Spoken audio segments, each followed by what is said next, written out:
What's going on, everybody? Welcome back to another episode of Murph's Boston Sports Talk. I am your host, James Murphy, aka Murph. Thank you so much for joining me for episode number 170 of this excellent podcast. It is December 2nd.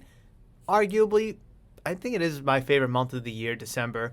Obviously, we have Christmas and the holidays, New Year's, we have my birthday, football's in full swing, obviously, with the playoff push. Basketball and hockey are in full swings. Hopefully baseball and, that off season can kind of pick back up and just give us a lot of groundbreaking, earth-shattering news with the baseball winter meetings coming up the beginning of next week, or actually all of next week, I should say. So just a really good time for me. Love December. Besides the cold weather, you guys know how I feel about that. But that is neither here nor there. We have I don't even know what to call this episode and the potential rant that I'm more often than not going to go on here.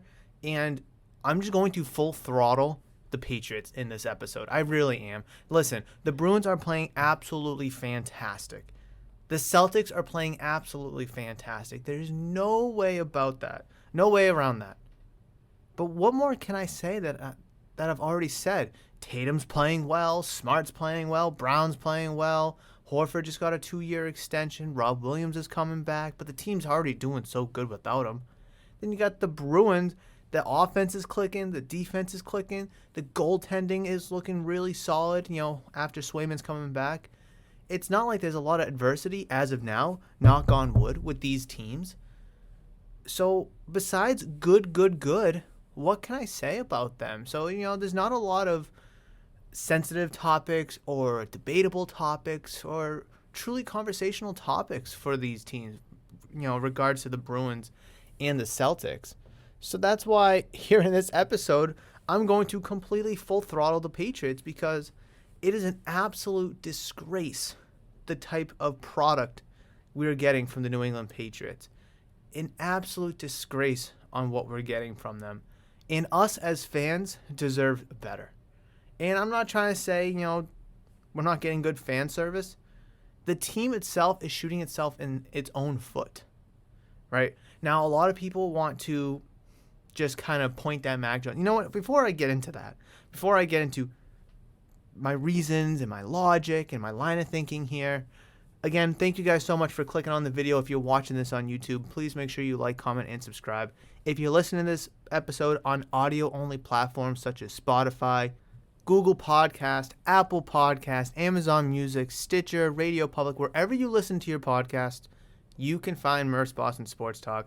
So I would really appreciate the download, the listen, and of course, you enjoying this episode. But without further ado, is everybody sitting down? Are you buckled in? Are you strapped in? Because what we saw last week against Minnesota Vikings, which we've already talked about, we were able to sit down and, refreshingly talk about that game, although it was a loss. But again, against a potential Final Four team in the Vikings, who are arguably the best team in the NFC. Obviously, you have the Eagles there that would say otherwise, but you can make an argument for the Vikings. And you played very well, and you were just a few plays short.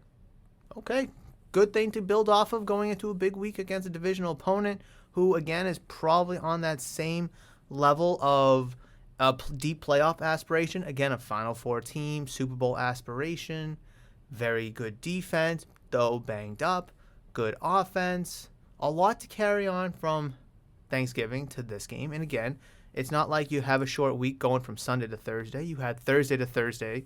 So you had a full week of rest, preparation, practice, and all that good stuff in lieu of this game against the Bills. So there is no excuses. There is not a single excuse.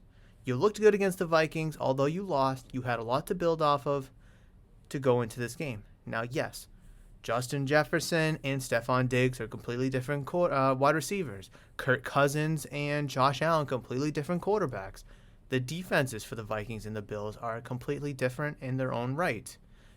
The run game, Dalvin Cook and Devin Singletary, completely different running backs. So yes, the two teams are different, yes. However, when you look so good against the Vikings, and you were in some positions to win, how could you have fallen off the rails so far? after this game, after losing 24-10. Well, I'll tell you this one thing right here, right now, is I even said this in the podcast last week.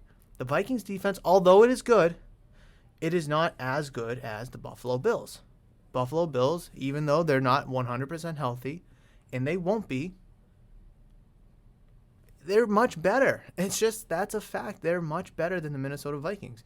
Now, if you want to look at the offense of these two teams and say tick for tack, punch for punch, pound for pound, they're relatively similar, fine, go ahead. Again, Kirk Cousins, Josh Allen, completely different.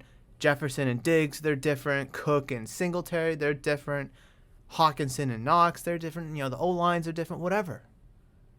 But, you could relatively say the offenses are similar, but the defenses are completely worlds apart. But again, you still looked good against the Vikings, but you completely fell off the rails. There was so much to feed off of last week. Mac Jones looked good. He almost threw for 400 yards. Clean game, no interceptions. We were able to see some good play from Nelson Aguilar. Ramondre Stevenson, both in the run and the pass game, looked exceptional. Hunter Henry was, catching some balls, although he should have had 2 touchdowns, but he had 1. It was a lot to feed off of. Where did that go?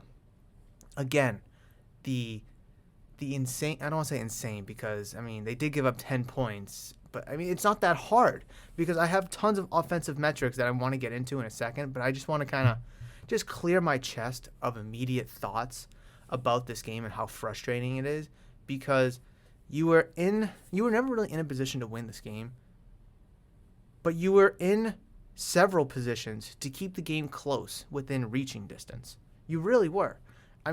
At worst, going into halftime, the score was 17-7. It could have been 17-10, but that Nick Folk field goal fell short. Okay, so be it. Third quarter, defense looked good, gave up no points, actually forced the Bills to punt a lot. In the second half, I think, 3 times they were able to punt, which they punted for the first time in 2.5 years or whatever it is against you guys. So, you were able to stop the offense. You were able to slow them down. But your offense wasn't able to do anything, wasn't able to click. Why? The same exact reasons why I've been sitting here saying that this Patriots team is not good. No weapons.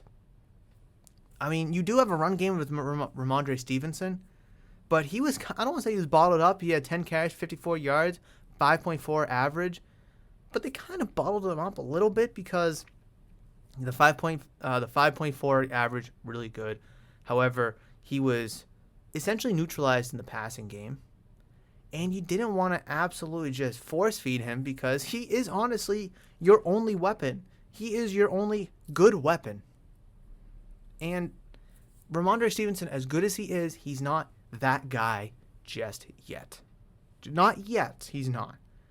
The poor play by the offensive line, I can't stress enough how bad it was. It looked good last week. Saw some much improvement. Again, different D-line you're going up against, different defensive scheme, different defensive players, but still a lot to take away from the offensive line. You kept the pocket clean last week and allowing Mac Jones to really look downfield and make those throws, allowing him to throw for 382 yards. That was a big key for Mac Jones and his success and the offensive success last week was the clean pocket. Last year when Mac Jones had a good pocket, he threw for 4,000 yards, 20-something touchdowns, and made the Pro Bowl. He was really good last year with essentially the same weapons as he does this year, obviously with the exception of Tyquan Thornton and Devontae Parker. Everyone is relatively the same from last year to this year, offensively, besides those 2 guys. But the offense looked way better last year. Why? Because he had time to throw. He had a pocket. He didn't have to take the snap 1, 2 maybe 2 seconds, and either have to get out of the pocket, move up in the pocket, evade the sack, or take the sack, or throw the ball away. There's too much going on. And again, could you blame him for not being able to process it fast enough? I guess you could, but I'm not because there was countless times last night where that pocket did collapse under 2 seconds, and he was still able to make some decent throws. Some were completed, some were not. It's just a simple fact. Any good quarterback can thrive with a good offensive line. Not any good quarterback can thrive with a bad offensive line. I mean, Patrick Mahomes in the 2020 Super Bowl against the Buccaneers, you could even say that whole playoff run. As good as Patrick Mahomes is, he showed signs of struggle. Why? Because of a poor offensive line. Now, I'm not trying to compare Mac Jones and Patrick Mahomes, but again, you could see a similar correlation that bad offensive line, poor play. Now, Patrick Mahomes is in a completely different world in terms of skill and talent level than Mac Jones, so he was still able to make plays and still able to perform at a high level. But look at Patrick Mahomes now when he does have an offensive line and he does have protection, allowing him to go through his reads, whether to scramble to pick up the first down or to chuck the ball 50 yards down the field or find like Travis Kelce on a 5-yard curl route because that's all he does, or Juju doing like a little 10-yard in or out. He has time to read the defense, to go through his progression, to make a good throw. Mac Jones does not have that. And we can clearly see that from last year where he did to this year where he doesn't. And I think that's the biggest thing. Biggest thing. Before Mac Jones got injured, the offensive line wasn't looking good. It was really underperforming. Mac Jones gets injured, of course, because of the poor offensive line, right? Bailey Zappi comes in. The offensive line starts to get better. The play calling gets a little bit better. Mac Jones comes back. The play calling doesn't improve. The offensive line is meh. It sucks. But I really feel like last week, and I think a lot of Patriots fans would say this, last week, it really looked like it was coming together. Really was. You were a missed holding call on a kick return touchdown away. You were a terrible incompletion call away from beating the Vikings last week. Now, again, I'm not going to sit here and make excuses and do this or do that. But still, you were that close. And it looked like you were putting the pieces, or you had put the pieces in the right spot for this year, for the rest of this year, to make a playoff run, to go against the Bills and beat the Bills, to go against the Dolphins and beat the Dolphins, in a couple weeks. But now I just feel like we're back at square one because the offensive line sucks, the weapons suck, they can't catch balls, and I haven't even touched upon it, but the offensive play call reeks. It sucks. You have a defensive guy as your offensive line coach, and not formally, but he's your offensive play caller, and Matt Patricia.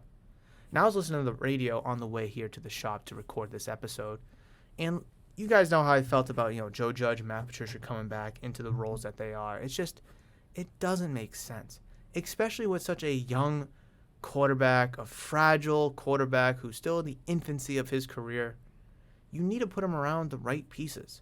Again, Mac Jones had Josh McDaniels last year. Say what you want about him as a head coach, but he's a really damn good offensive coordinator. He really is. And, hey, maybe the Raiders are figuring things out, in in Vegas. I doubt it, but, the offense looks like it's clicking a little bit. Devontae Adams looks like he's all right. Derek Carr is throwing the ball a little bit better. Of course, you got to question the health of Waller and Renfro. But, hey, they're trying to make it work, of course, being in the severe backseat that they are to start the season. However, Josh McDaniels is an exceptional offensive coach and an offensive play caller. And I think Mac Jones was really able to succeed among other variables. Good offensive line, good run game, and, I don't want to say competent receivers, but Kendrick Bourne played well last year. Hunter Henry played well last year. As much as I don't like Nelson Aguilar, but he played okay last year. So, and then Jacoby Myers, of course. Jacoby Myers played exceptional last year. You're not getting any of those exceptional receivers playing. You have none of those receivers playing at an exceptional level this year. The running game is pretty good for the most part. Offensive line blows. And the offensive play calling is probably worse than the offensive line. All that added up and stacked on top of each other is why Mac Jones isn't able to perform the way that he did last year or meeting the expectations. I don't think any quarterback, unless you're in the top 2% of quarterbacks, is going to win last night with what you had available. I mean, the defense looked terrible in the first half, but they were able to kind of step it up in the second half, so I'll give them a little bit of credit. 24 points allowed to the Buffalo Bills should put you in a conversation to win that game, all things considered. Buffalo Bills, an exceptionally great offense in the league. But to only hold them to 24 points, I think that's pretty good. That, again, should put you in a winnable situation. But when your offense is only scoring 10 points, you're never going to win a game. I think there was a stat last night on the telecast saying that the Patriots, when they don't score 17 points this season, are... Oh, I forget what it was. Let's see if I can do this math right here. Let's see. 0-1, 1-1, 1-2. No, they scored 17 points. 1-2, 1-2, 1-2. What was the stat? I'm trying to think what the stat was. Because the majority of their wins, or a majority of these games, they're scoring more than 17 points. I forget what that stat was. Oh, no, I think is that they allowed 17 points. They lose. Okay, so let me look at this. Dolphins 1-1, only allowed 14 to the Steelers, so that doesn't count. 0-2 because they allowed 37 to the Raiders. 0-3, 0-3, 0-4, 1-4, 1-4, 1-5, 1-6. They are 1-6. The New England Patriots are 1-6 this year when allowing 17 points or more in a game. Now listen, you should be able to score 17 points in the NFL as an offense. Any offense, you should be able to score 17 points. You have 5 to 10 possessions. I don't know, maybe 10's a lot. I don't know, 5 to 8 possessions a game. You should be able to get 2 touchdowns and a field goal from that if you have a competent offense, right? You could look at any team and all the bad teams and be like, listen, there's ways you can score 17 points. Well, maybe not the Texans, but they might be the one exception. 1-6. All the other team has to do is just score 17 points, and they win. It's unbelievable. What was the one win? It was against the Jets, where Zach Wilson threw 2 interceptions in the second half. Were they both in the fourth quarter? I'm not sure, but they were in the second half. So arguably, you could have lost that game too. And Zach Wilson, by the way, at that time was playing okay. Obviously, he has sucked since then, and now he's benched. But October 30th, he was playing okay. I think that was his first or second game back. I believe it was. First or second game back. So, it's just a team that's absolutely in shambles. I hate to tell you the truth, but this team's in shambles. They have nothing going right. Again, defense, super inconsistent. Offense, no weapons. Bad offensive line. Poor play calling.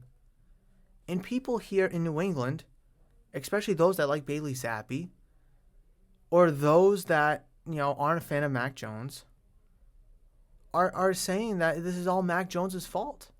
Dude had 22 completions for 36 attempts for 195 yards and a touchdown. I mean, he's not the reason why you lost that game.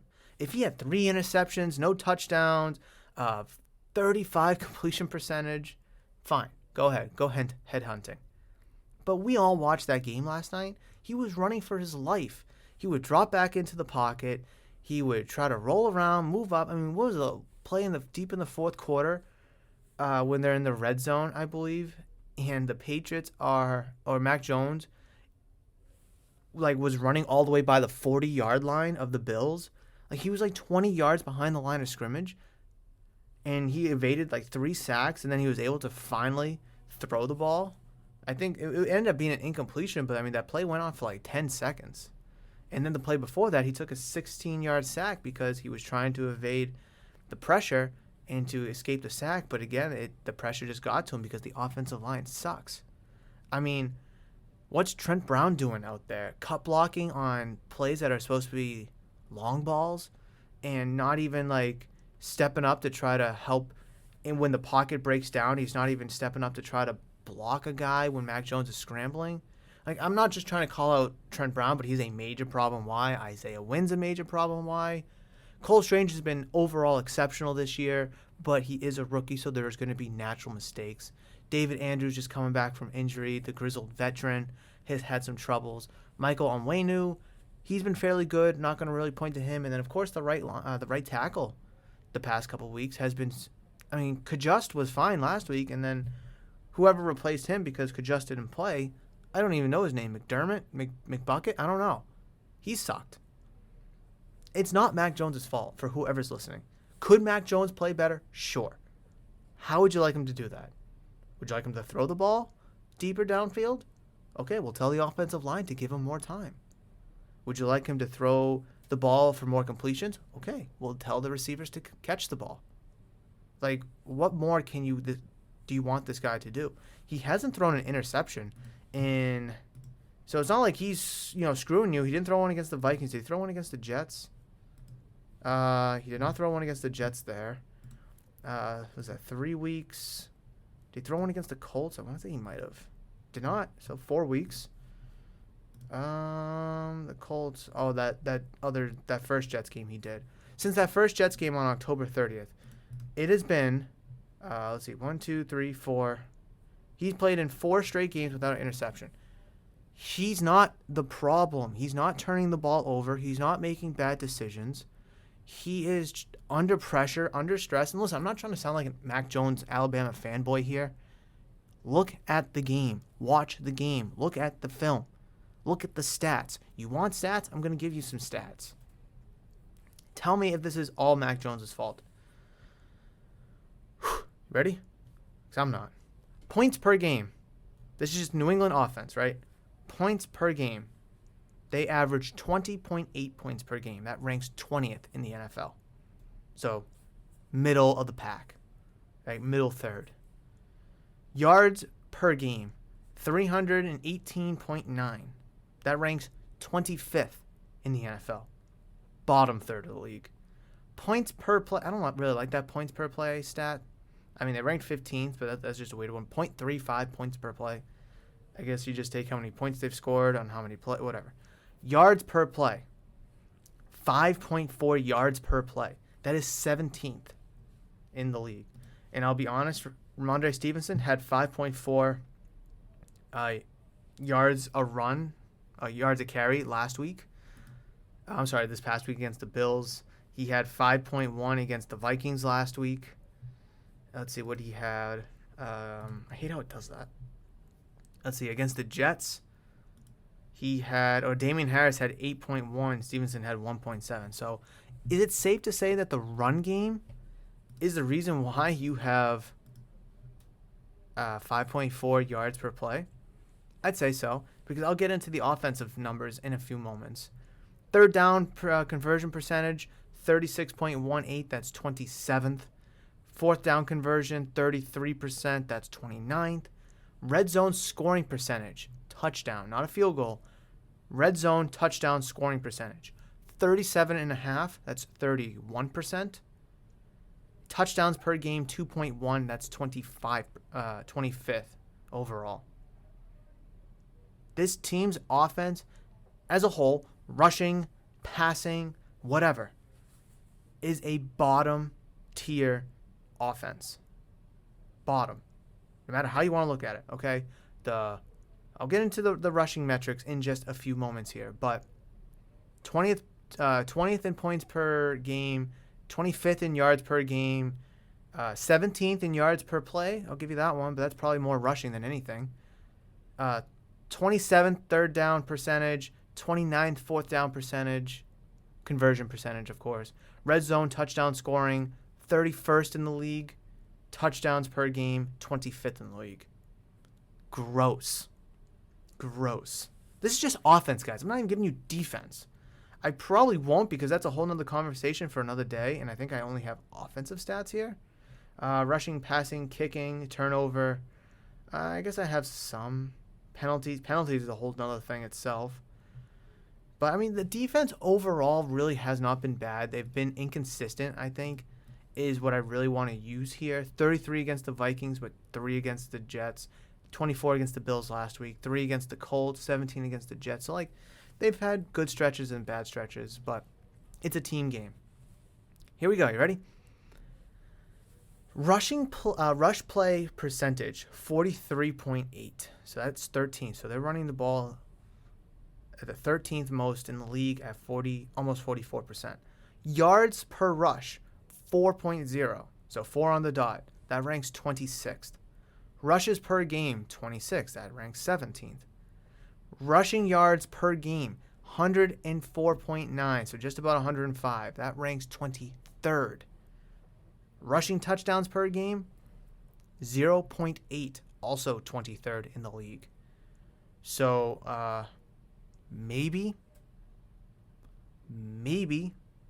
it's not the running that's carrying this offense. Maybe it is the passing. Well, let's take a look at the passing numbers here. Pass play percentage obviously is going to be 56.18, which ranks 20th, because that and the rush play percentage has to equal 100. Completion percentage, 69.02%. That is number 2 in the league. That's pretty damn good. Yards per play, 7.0. That ranks 11th. Okay, we're getting close to the top 10. Maybe the passing offense isn't as bad as I thought. Passes per game, 30.7. That ranks 25th. That's not really a statistic. That's just it is a statistic, but it's not a performance statistic. Passing yards per game. This is a good one. 214.0. That ranks 21st in the league. Interception thrown percentage, 2.72. That ranks 25th in the league. And quarterback sack percentage, 8%. That ranks 23rd. I mean, it's an equal bag of crap for both the offense and the defense. It's an equal bag of crap. The only thing that I really like about the passing offense is the completion percentage and the yards per play. I mean, I know they're trying to force Mac Jones to throw the ball a little bit more downfield compared to last year, which I would like to see as well.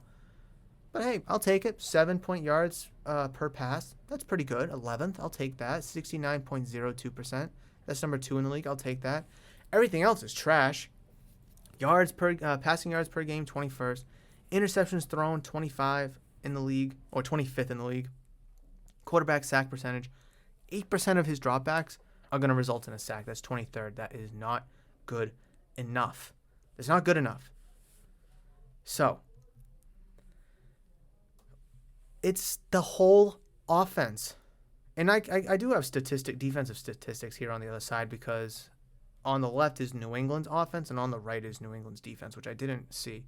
So I'm just going to fly right through this just to give you an overall arching look that it's the offense and not so much the defense. Opponents' points per game, 18.8. That ranks 8th. Opponents' yards per game, 311.8. That ranks 8th. Opponents' yards per play, 5. That's 7th. Opponent third down percentage, 40.35. That's 20th. That's not good. Opponent fourth down percentage, 29.41. That's 3rd in the league. Opponent red zone touchdown scoring percentage, 55.56. That's 16th. Opponent's touchdowns per game, 2 on the nose. That ranks 6th. Opponent rushing, I don't care about the percentage. Opponent rushing yards per game. Opponent yards per rush. Opponent yards per rush, 4.2. That ranks 8th. Opponent rushes per game, 26.7. That ranks 16th. Opponent rushing yards per game, 111.2. That ranks 11th. Opponent rushing touchdowns per game, 0.4. That ranks 2nd in the league. Opponent completion percentage, 59.14. That ranks 2nd. Opponent yards per pass, 6.1. That is 7th.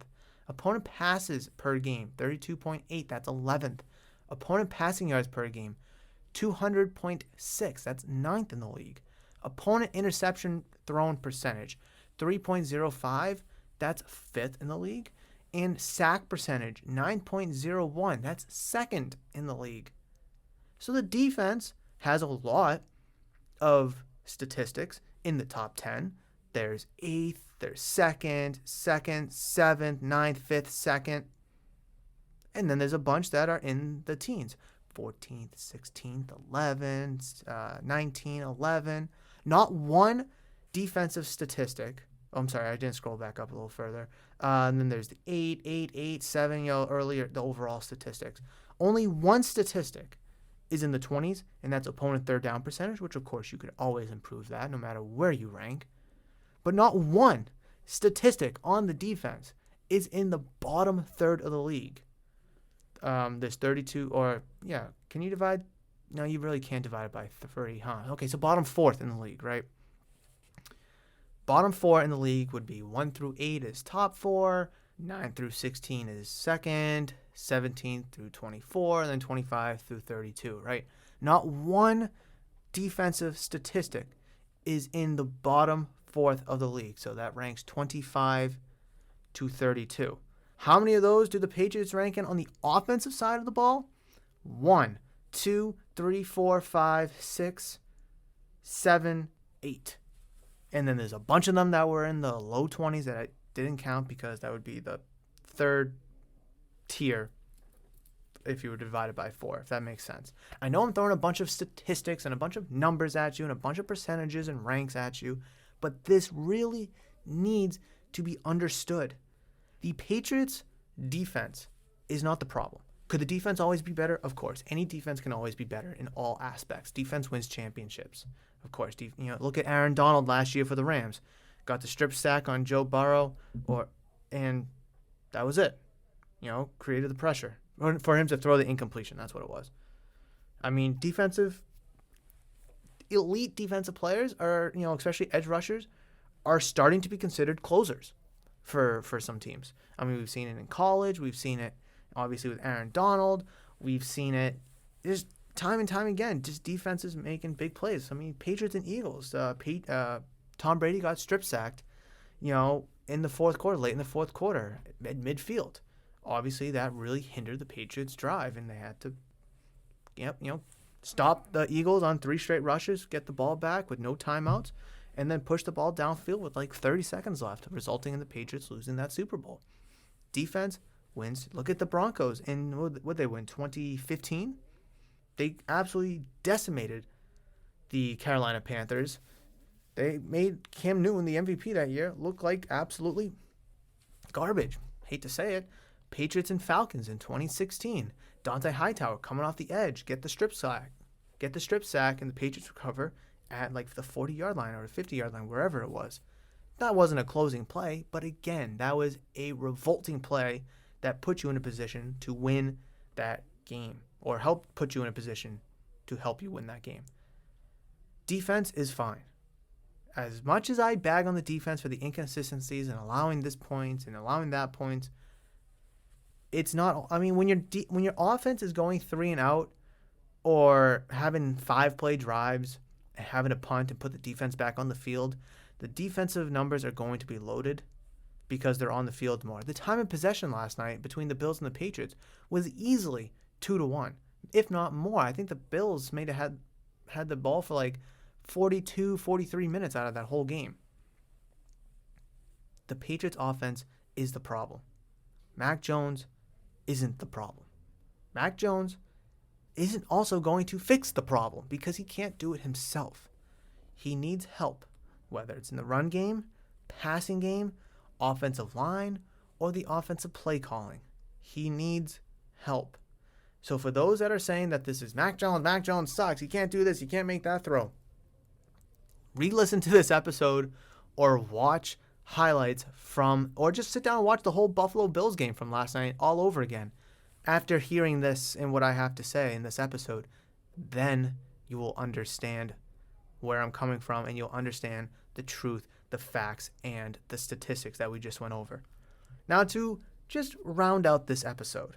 Of course, being a Patriots fan, I want them to make the playoffs. I want them to make a deep run.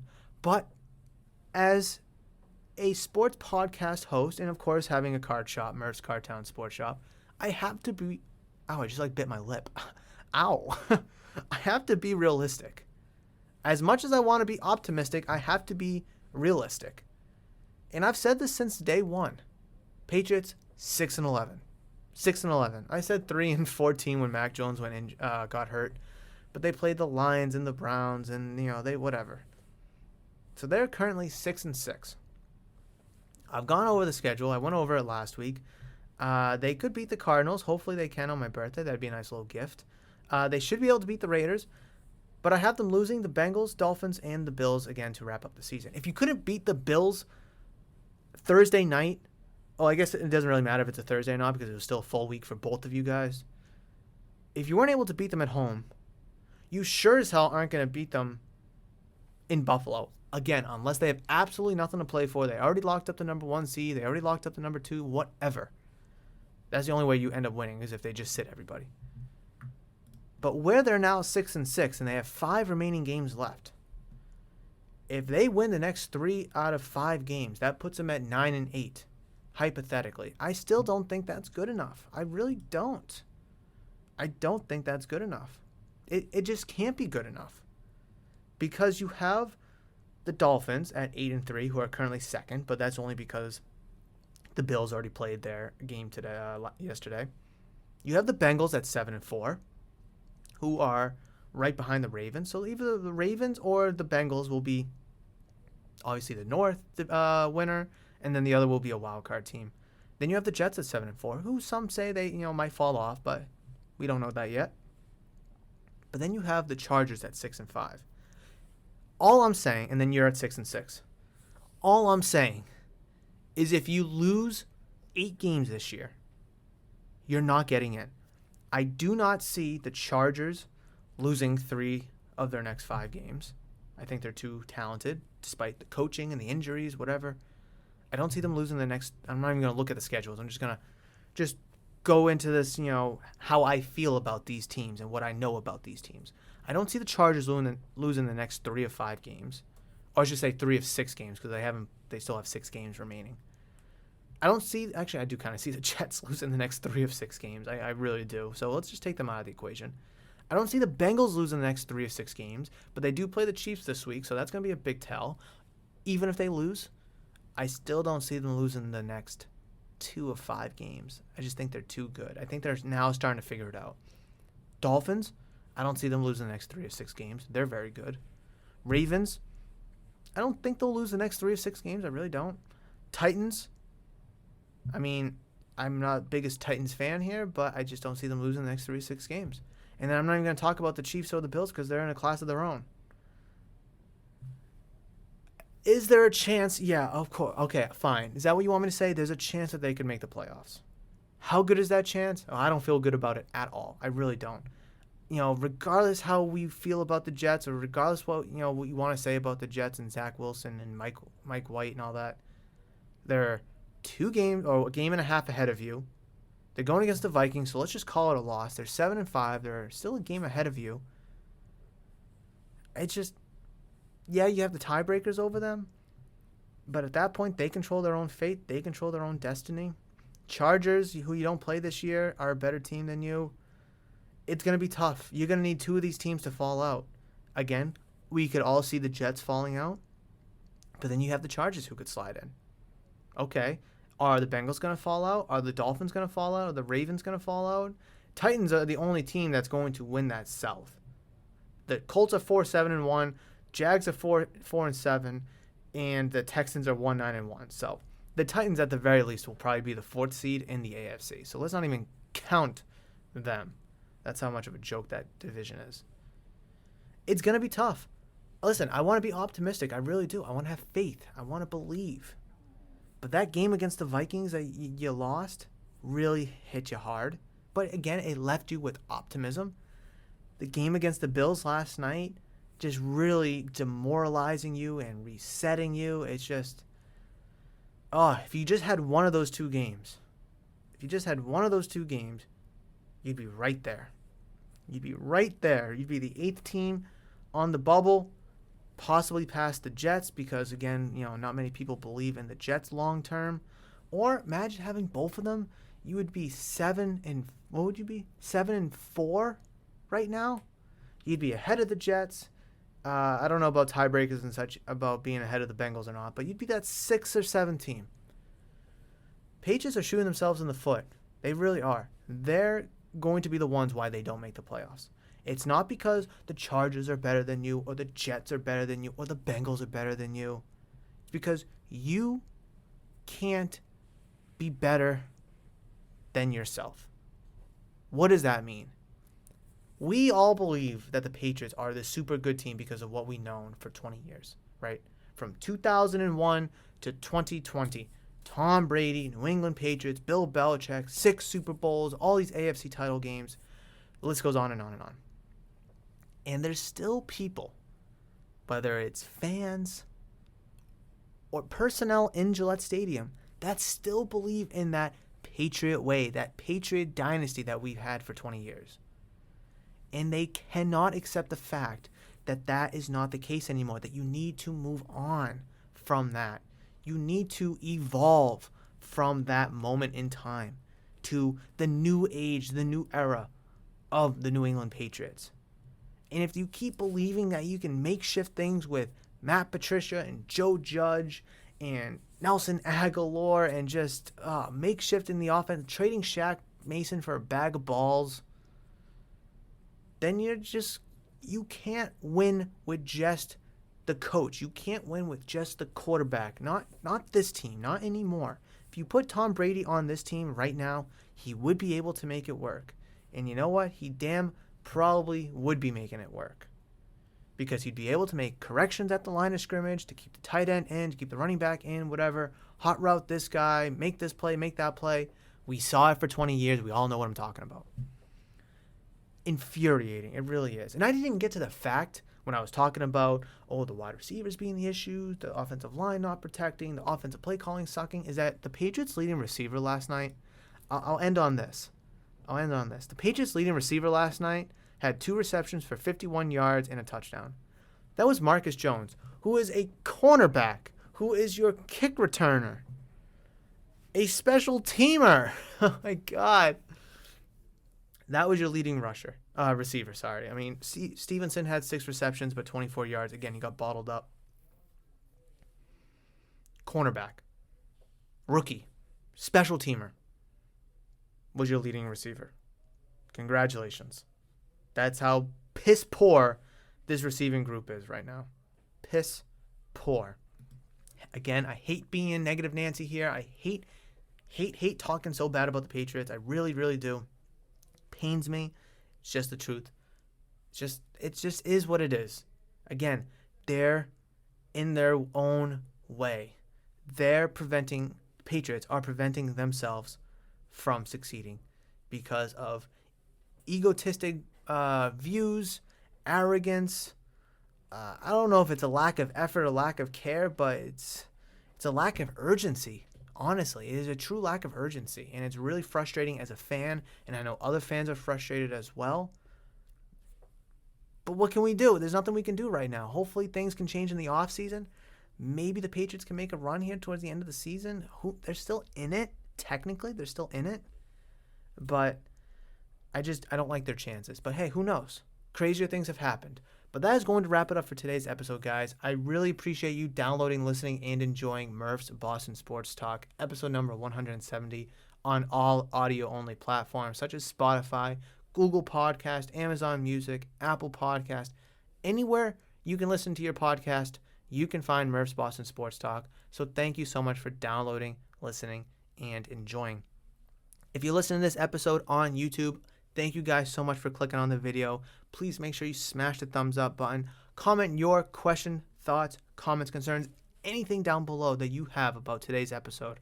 Something you want to talk about, something that I may have missed, something that you want to reiterate on, anything. Leave that down below in the comment section, as I cannot wait to read and reply to any and all comments. And also, please consider that giant red subscribe button if you're new or have not considered subscribing to the channel just yet, as I would greatly appreciate the love and support. If you want to reach out to me on social media, you can find me, Murph, on social media, Twitter, Instagram, and of course Facebook, at Murph's Cardtown. That is where you can find me on social media. Hopefully you guys enjoyed this rant. I tried to have fun with it. I tried to look on the optimistic positivity side of things, but I had to hit you with the cold hard facts, although it may not be what we want to hear, but it is just the truth. But again, thank you guys so much. I cannot wait to see you for the next episode number 171. But between now and then, enjoy your weekend, enjoy next week, and I will catch you for the next one. But again, between now and then, you guys know that I love you, and I will always, always see you.